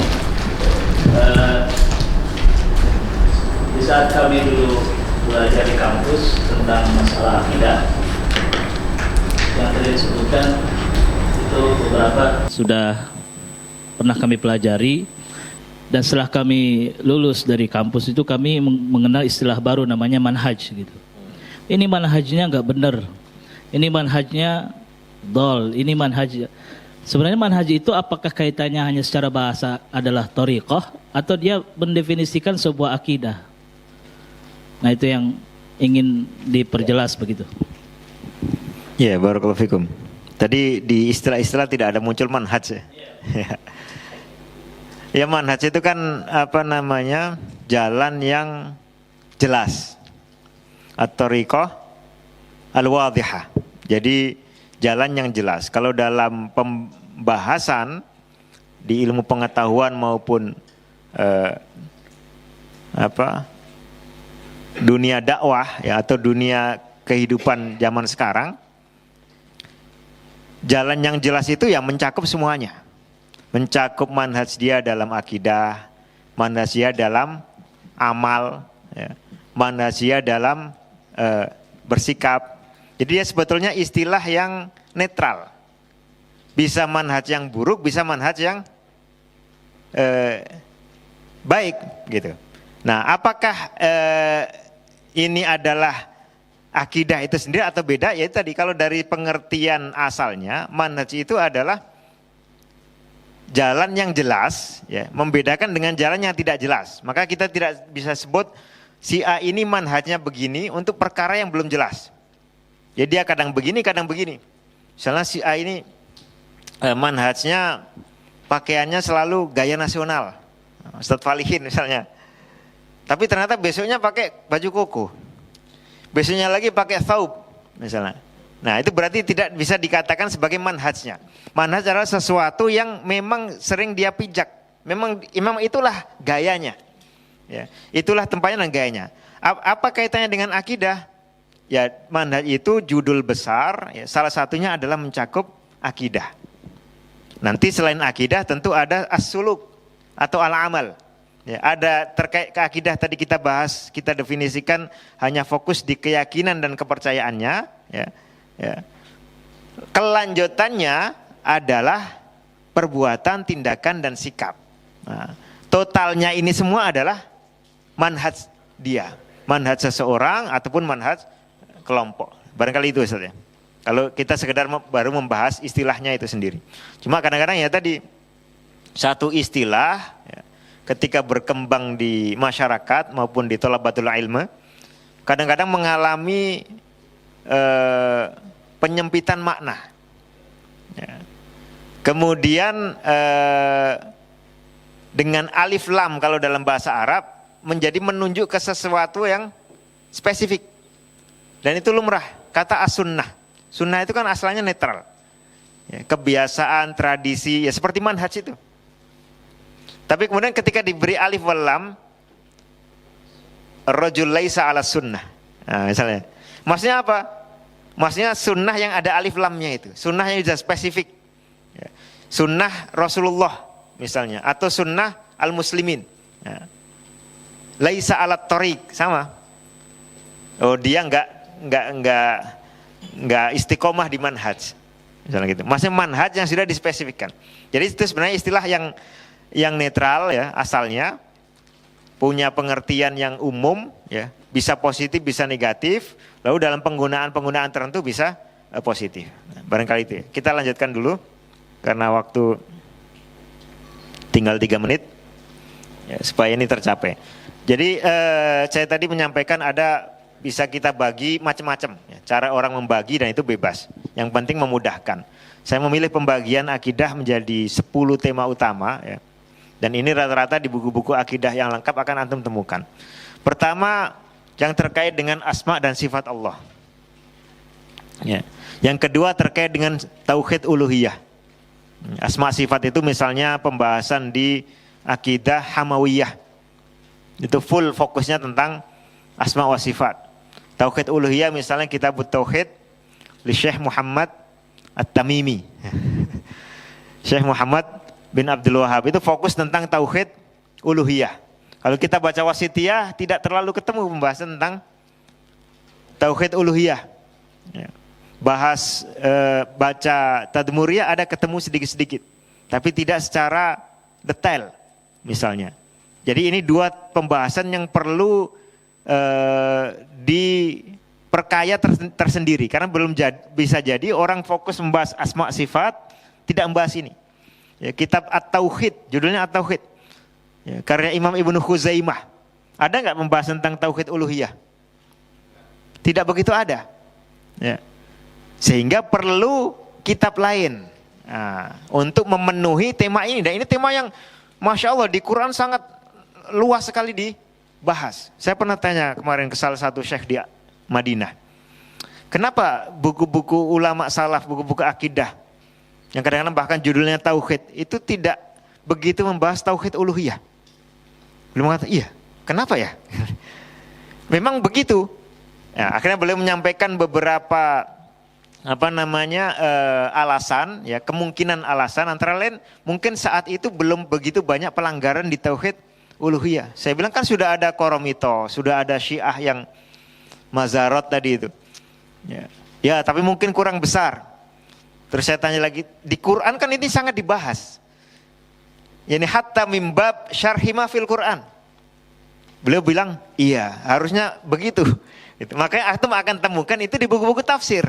Nah, tauhid uluhiyah di eranya Imam Ahmad, Imam Bukhari, Imam Ibnu Khuzaimah, ya, kemudian As-Saubuni, itu tidak begitu ada sampai zamannya Ibnu Taimiyah. Ya. Al-Iqtisad fil I'tiqadnya Imam Al-Maqdisi tidak begitu membahas ini. Padahal Al-Iqtisad fil I'tiqad harusnya kan ini masuk bagian yang inti. Ini awalud dakwah. Gitu. Nah, tapi itu biasa saja, sesuatu yang normal ya, tidak disalahkan karena memang mereka tidak punya kewajiban untuk menulis tema itu secara lengkap sejak awal. Nah, sehingga ini perlu perhatian khusus, makanya punya judul tersendiri. Lalu dan dua-duanya adalah bagian dari al-iman billah. Soal kehidupan dan takdir. Ya, ini bagian dari rukun iman, al-iman bil qadari khairihi wa syarrihi. Membahas takdir tentu membahas juga kehidupan. Lalu ini tujuan dari kehidupan itu apa? Kemudian manusia itu bagaimana proses hidupnya dan seterusnya. Lalu soal alam gaib. Ya. Alam gaib mencakup malaikat, mencakup jin, mencakup setan, mencakup hal-hal yang tidak kita ketahui secara langsung. Lalu pembahasan soal wahyu dan kitab suci. Ya, ini bagian dari rukun iman, mencakup rukun iman kepada kitab dan iman kepada Rasul. Karena Rasul ini adalah para penerima kitab dan risalah walaupun yang tidak berbentuk kitab. Penerima wahyu dan kitab suci. Nah ini kelanjutannya ini soal kenabian dan kewalian. Nanti membahas soal karomah itu masuk di sini. Ya. Dan ini juga bagian dari rukun iman karena para Rasul itu adalah para nabi. Kemudian yang ketujuh soal kematian dan akhirat. Ya. Tu'minuna billahi wa malaikatihi wa bikutubihi wa rusulihi wal yaumil akhir. Dan ini salah satu pembeda antara mukmin dengan kafir yang sudah jelas sejak periode Mekah. Dakwah di Mekah itu salah satu selain tauhid ya dan menerima wahyu dan kitab suci atau risalah adalah menerima keimanan terhadap hari akhir. Nah, kemudian soal persatuan dan loyalitas. Al-wala wal bara. Kemudian soal jamaah. Bagaimana sikap umat Islam terhadap penguasa misalnya. Ini bagian dua dari akidah karena sering dibahas di buku-buku akidah dan punya kaitan erat ke sana. Lalu yang kesembilan soal amalan hati. Tulisannya kurang jelas ya. Amalan hati dan keselarasan. Artinya istiqomah. Alladzina qalu Rabbunallah thumma istaqamu. Keselarasan antara ini terbahas juga keselarasan antara keyakinan dengan perbuatan. Ya. Nanti di sana juga akan masuk apa itu pengertian iman. Ya. Yang terakhir adalah wawasan pendukung. Nah, wawasan pendukung ini sesuatu yang melengkapi pembahasan akidah, tapi bukan merupakan bagian intinya. Nah, barangkali itu, ini sudah ya 2-2-3. Tafadhol barangkali dibuka sesi mudakhalat. Bismillahirrahmanirrahim. Assalamualaikum warahmatullahi wabarakatuh. Perkenalkan Ustadz, nama saya Muhammad Mardian Syafsat dari Gunung Kidul Ustadz.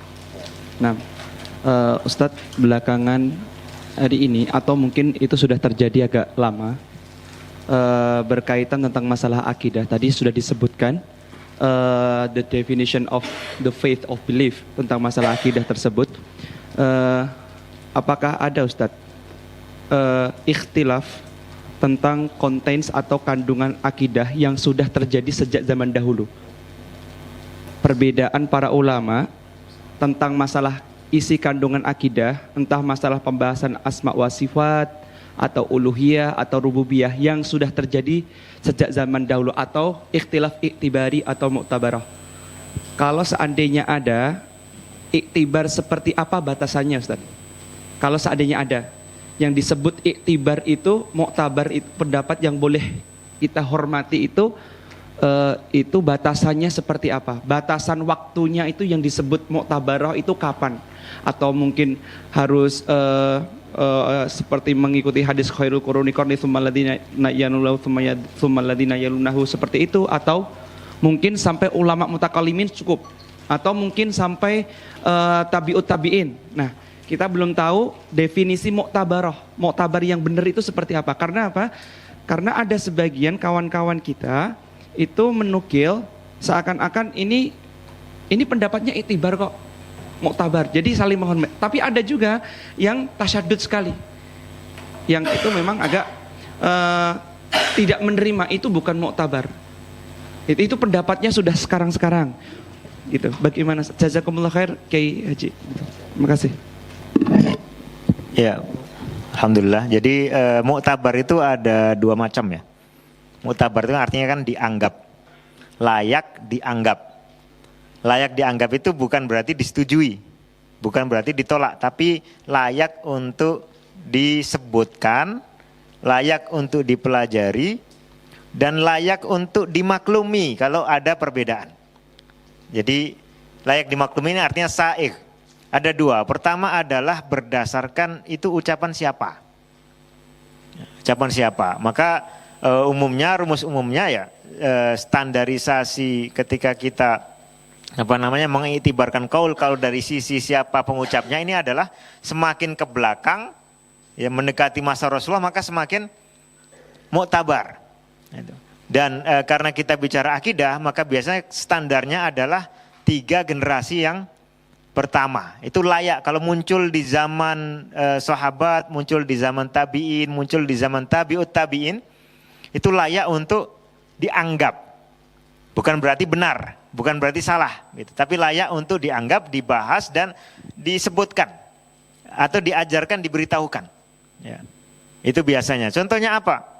Ya misalnya perbedaan tadi soal apakah Rasulullah melihat Allah ketika Isra Mi'raj atau tidak.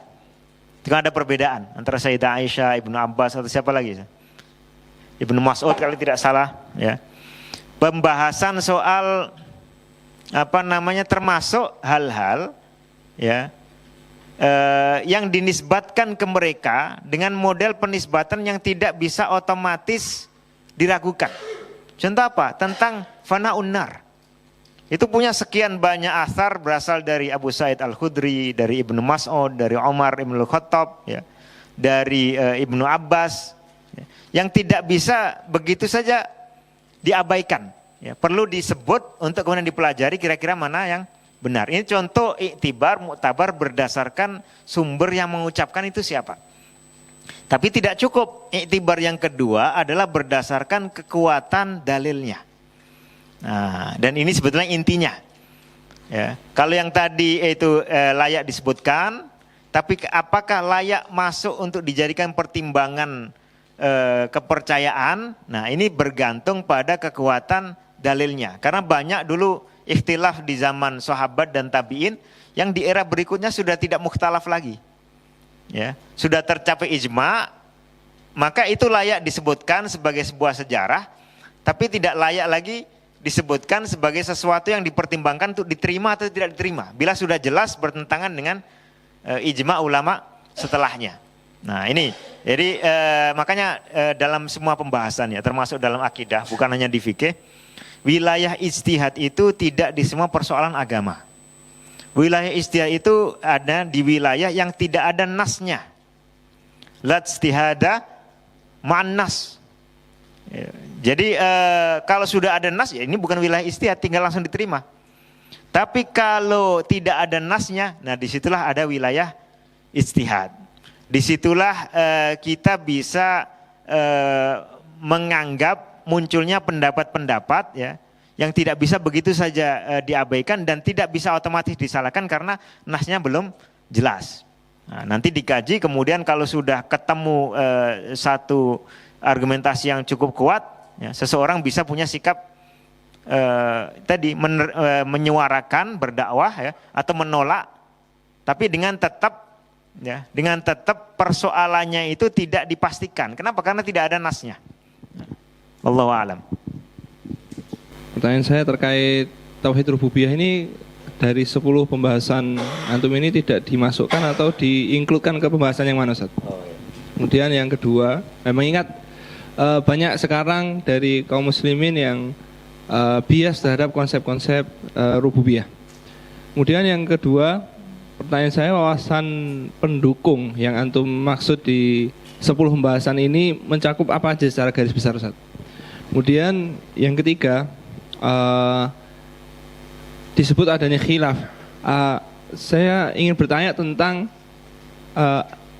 kitab-kitab apa yang membahas tentang ijma' salaf dalam masalah i'tiqad dan sejauh mana keautentikan nukilan ijma' tersebut. Karena misalnya yang saya akses itu kan kitab ijma' Harb Al-Kirmani rahimahullah. Di situ ada hal-hal yang saya ketika membaca itu menjadi apa ya sih ijma' gitu ya. Apalagi perkataan terhadap Abu Hanifah dan lain sebagainya. Nah, gimana jawabannya, Ustaz? Barakallahu fikum. Alhamdulillah. Ya, soal rububiyah masuk di yang pertama. Jadi asma sifat, karena posisi Allah sebagai Rabbul Alamin, ya, itu kan nama sekaligus sifat dari Allah, gitu ya. Dan pembagian ini yang lebih sering dipakai oleh para ulama terdahulu. Syekhul Islam Ibnu Taimiyah, kemudian Ibnu Qayyim itu membagi tauhid itu hanya 2, bukan 3 ya. Jadi terkenalnya Ibnu Taimiyah punya trinitas. Pembagian tauhid 3 bukan, beliau selantiasa membagi jadi 2. Ada bagian 3 di Madarijus Salikin oleh Ibnu Qayyim. Itu pun 3-nya adalah 2, kemudian yang kedua dicabangkan. Ya, bagian 3 itu baru populer berikutnya di era-era ad-da'wah an-najdiyah. Ya. Dan juga di As-Safarini kalau tidak salah juga ada. Ya, pembagian menjadi 3. Jadi memang kalau mau mengalamatkan bukan ke Ibnu Qayyim dan Ibnu Taimiyah. Gitu. Ibnu Taimiyah itu membaginya, satu adalah tauhidul ma'rifah wal itsbat, dan itulah maksud dari tauhid asma wa sifat. Kemudian tauhidul qasdi wat talab atau al iradah wat talab, itu tauhid uluhiyah. Yang satu berkait dengan wawasan, yang kedua berkait dengan keinginan atau kehendak. Gitu. Nah ini dan tauhid al asma wa sifat, makanya di pembagian yang 3 itu kadang agak membingungkan. Tauhid asma wa sifat pengertiannya adalah menetapkan apa yang ditetapkan Allah dalam Al-Quran dan Sunnah terkait asma sifat Allah. Padahal judulnya tauhid. Kalau tauhid itu mestinya ada unsur mengesahkan Allah. Ini kok isinya menetapkan, hanya menetapkan saja. Ya, maka ada yang kemudian memberikan definisi lain, tauhid asma sifat itu maksudnya adalah menetapkan bahwa asma dan sifat Allah itu hanyalah milik Allah. Sehingga tidak layak disematkan kepada orang lain. Tidak boleh kita menyebut orang lain Malikul Amlak, raja di raja misalnya. Karena nama itu hanya milik Allah, ada tauhid di situ. Nah, misalnya seperti itu ya. Tidak boleh kita menyematkan seseorang punya sifat-sifat uluhiyah. Sehingga layak disembah misalnya, karena sifat tersebut adanya sifat Allah. Nah ini muncul persoalan karena tadi kurang pas dalam pengalamatan. Ya. Intinya adalah tauhid rububiyah masuk di situ. Sebenarnya ada satu tema lagi yang cukup besar, yaitu soal asma wal ahkam. Al asma wal ahkam. Pernah dengar ya? Al asma wal ahkam artinya terkait dengan penyebutan-penyebutan label nama si A ini kafir, fasik, mubtadi misalnya, ya. Sama ahkam, vonis. Kalau sudah disebut begitu, apa vonis kita? Apakah apakah masih dapat wala ataukah barok? Nah, itu masuk, tapi dia include di persatuan dan loyalitas. Ya. Ini bebas saja, antum membagi jadi berapa, intinya jangan sampai ada yang lepas, ya, ada yang tidak terbahas. Kemudian soal wawasan pendukung, ya saya sebutkan di sini sebetulnya. Nah ini mana? Wawasan pendukung pertama mencakup wawasan istilah. Ya, kita perlu tahu istilah-istilah. Kalau tidak bingung, apalagi nanti masuk ke pemikiran, banyak istilah aneh-aneh. Ya. Yang biasa belajar di pesantren ketemu istilah-istilah dari barat, bingung. Yang belajarnya biasanya di kampus ketemu istilah-istilah bahasa Arab, dia sendiri nggak ngerti. Apa itu maklum minad din bid darurah. ini harus kita takkid. Bahkan dari bahasanya dulu, apa itu takkid? Jadi kadang orang pesantren sering menggunakan bahasa Arab begitu saja ke audiens yang tidak familiar. Sebaliknya, orang kampus sering menggunakan istilah-istilah ya, yang bagi orang pesantren apa itu? Ada metodologi, ya, psikologi, ada apa lagi? Epistemologi, terminologi, itu apa? Ada terma, kemudian nanti ada macam-macam istilah. Nah, ini perlu wawasan istilah. Supaya kita, kadang-kadang orang kalau tidak tahu istilahnya, godaannya itu seperti orang sudah pernah kenal lama ya, dengan saudaranya, terus ketemu lagi lupa namanya, sudah terlanjur akrab ngobrol, antum sekarang tinggal di mana? Ujung-ujungnya, antum siapa ya namanya? Tapi ini lebih ringan ya.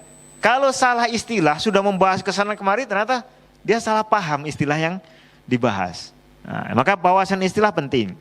Yang kedua, wawasan kelompok. Kadang-kadang kelompok itu juga punya istilah. Ya. Disebut misalnya idealisme. Ya, idealisme tapi untuk nama kelompok. Ya, kelompok salah satu kelompok dalam filsafat.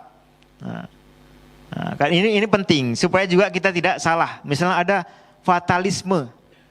Itu istilah dalam paham dan juga istilah dalam kelompok. Harus ngerti apa itu. Istilah saintisme misalnya. Apa kira-kira artinya saintisme? Nah, ini kita perlu tahu nama-nama kelompok. Ya. Apalagi kelompok yang biasa kita pelajari dalam buku-buku akidah. Ya. Kelompok seperti nanti kita masuk Khawarij, Syiah. Apa sih Syiah itu? Cari di kamus Al-Munawir. Ya. Syiah nggak ketemu maksud yang pasnya. Kemudian Murji'ah.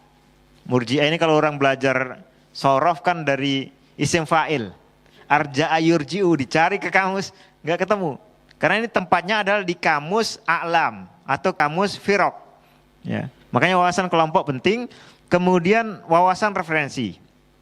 Ya, soal buku-buku. Ya, ngerti paling tidak secara umum lah. Buku ini karya siapa dan bicara tentang apa. Walaupun belum tahu detailnya. Ini mendukung ya, mendukung termasuk untuk referensi di luar akidah. Ya, buku-buku sejarah itu sangat penting untuk, misalnya kita ingin mengetahui pemikiran ya Mu'tazilah, tapi dari segi sejarahnya, nggak bisa kalau nggak ngerti referensi sejarah. Ya. Lalu bidang lain, ya orang belajar akidah ya harus ngerti fikih, ngerti tafsir, ngerti ilmu hadis, walaupun dikit-dikit.